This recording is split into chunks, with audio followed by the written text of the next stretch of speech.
At the machine shop today. Let's get it.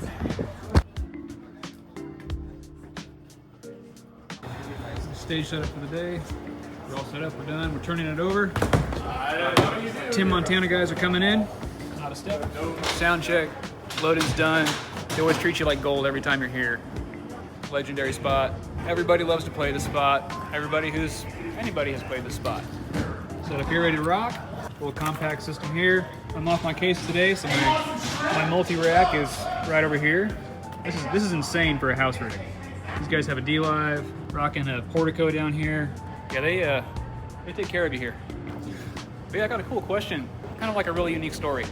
We'll explain it. So yeah, that's a good question. How did I get this job? How does somebody find their way on a tour bus as like a tech or a front of house guy or a monitor engineer or anything really on the road? All I can really tell you guys is like my story, really. It's what I would consider definitely a non-traditional path.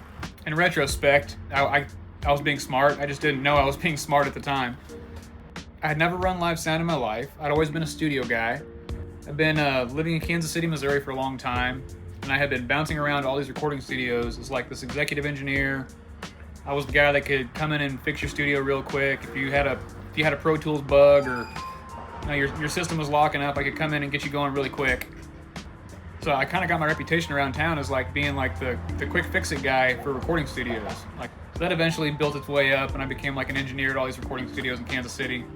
I was working on a project, and a bar owner had hit me up, and he had a sound guy drop out on him. Somebody, no call, no show, and they had a show.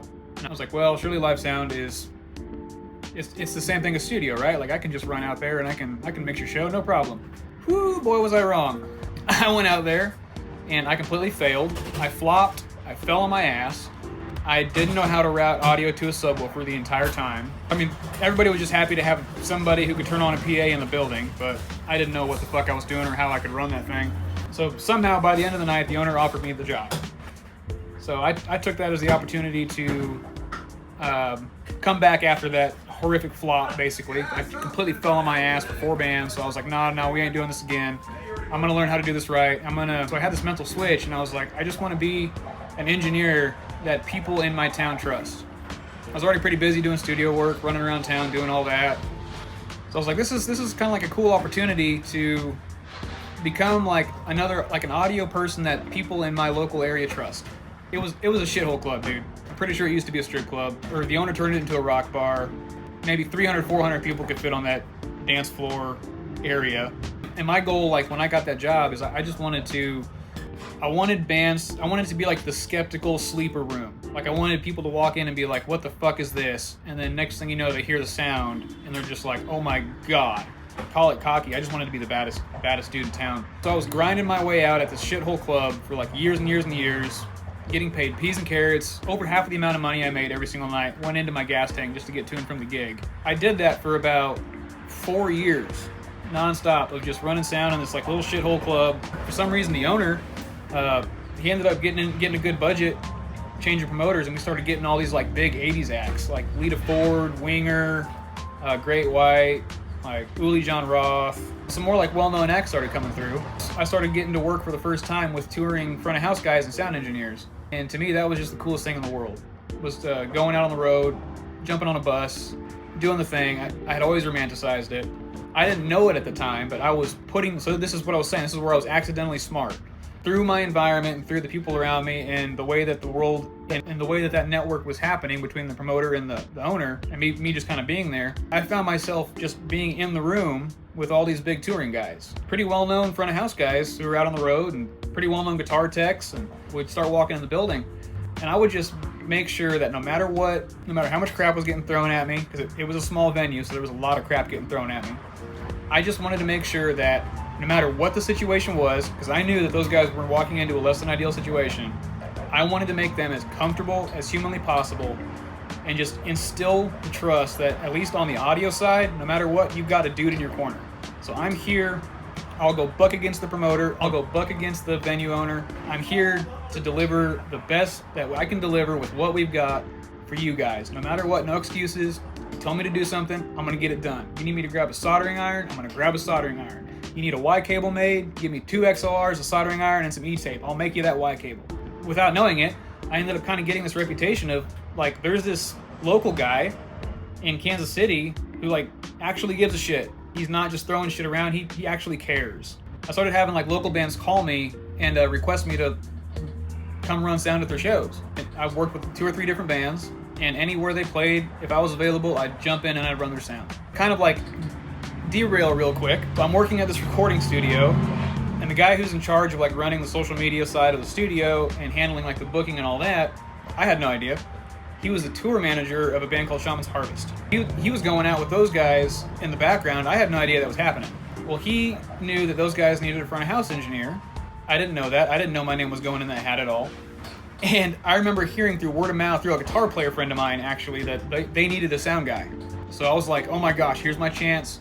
I can jump from the club level, and I might be able to convince this band to let me be myself and do that same thing, just work my ass off, and just kind of be in their corner and make sure that no matter what they're facing every single day, I'm going to go to fight for them. I'm going to be a bulldog when I have to be a bulldog. I'm going to be nice when I have to be nice. I'm going to be polite, but I'm going to be stern, and we're going to get the job done every single day. And no matter what, we're going to have a rock show, and no matter what, everything is going to work.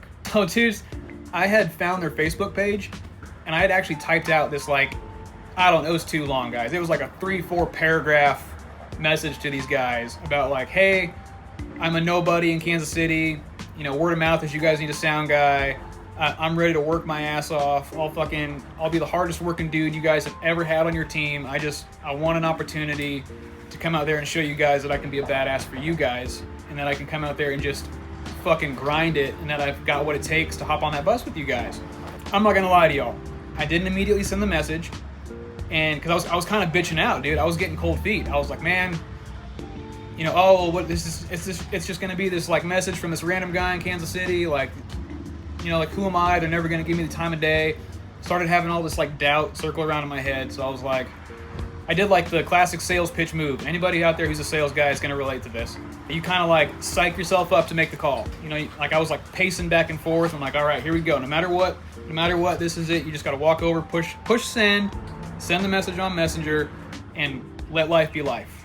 So I had just psyched myself out enough to, like, finally walk over to that computer and just push the send button. As I'm walking to that computer, my phone rings. I look down, it's a number I don't recognize. I'm like, all right, cool, I'm just gonna take this call. It'll give me enough time I need to like psych myself out enough to push the send button. When I answered the phone, it was the bass player for Shaman's Harvest. I picked up. He's like, hey man, word around town is you're a front of house guy, and you're kind of up and coming and you're available. Are you interested in coming out with us and being your front of house guy? And guys, I was keeping my professional demeanor, like, yeah, absolutely, man. I'd love to come out and give it a shot. Totally, yeah. Guys, inside, I'm absolutely losing my mind. I'm going, oh my God, this is finally the thing I've been wanting. It's finally happening. I'm finally getting out of the bar. I'm finally hopping on a bus. I'm finally getting to network. I'm finally getting to do all the things that I thought were amazing, and all the things that I've romanticized about are finally clicking. For me, it was a very non-traditional path. I wish there was one thing I could point to in my journey and say that if you guys just did this, this would happen for you. It's a unique industry, man. The best thing I can say is maybe go to your local venues, talk to your local bands. Like, shout out to Adam Littenhauer for giving me a chance. I bugged that guy so fucking much, man. I would hit him up and just, hey, do you need me to wrap cables? Do you need me to patch bands? Do you need me to be your patch guy? Do you need me to help you sweep the stage? Do you need me to just anything at all you need to make your life easier every single day? And that guy took a chance on me. That guy believed in me. If there was one person I could point to, I'd say Adam Littenhauer. Thank you, Adam Littenhauer, for being the first person to really take a chance on me. Do that same thing for you. Find a way to get in the room with all the people you respect. Find a way to get in the room with the people doing what you want to do at the level that you want to operate. And just keep on bringing it. Eventually, one of these crazy businesses on wheels is going to want you and that work ethic in their corner fighting for you as well. Thanks for watching, guys. Bye.